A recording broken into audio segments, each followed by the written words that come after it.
The Sea, That Has No Ending, by Stanley Kunitz.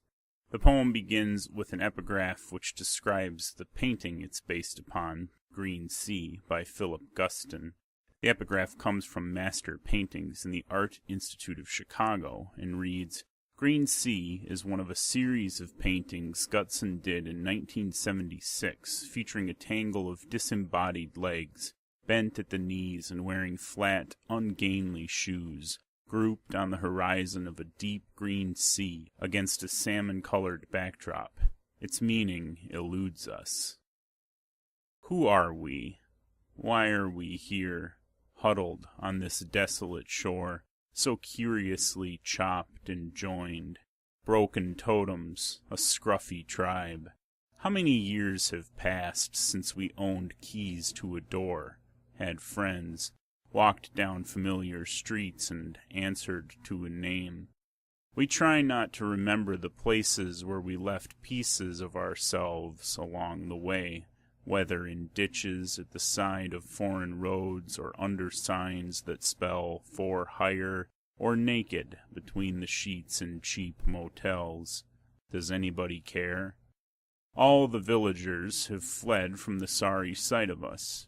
Once we had faith that the Master, whose invisible presence fills the air, watching us day and night, would hear our cries and prove compassionate, but we are baffled by his words, even more than by his silences.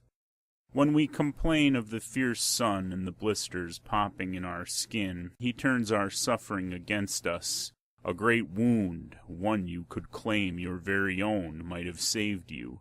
Instead, you let others do you in with their small knives. What is to become of us? The sea that has no ending is lapping at our feet. How we long for cleansing waters to rise and cover us forever. But he who reads our secret thoughts rebukes us, saying, "You cannot hope to be restored unless you dare to plunge head down into the mystery and there confront the beasts that prowl on the ocean floor. Sacred monsters is what he calls them. If only we had strength enough, or nerve, for a grand heroic action.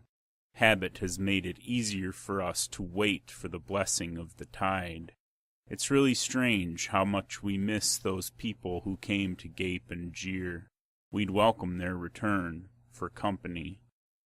Why is the Master knocking at our ears, demanding immediate attention? In the acid of his voice we sense the horns swelling at his temples and little drops of spittle bubbling at the corners of his mouth. This is not an exhibition, he storms. It's a life.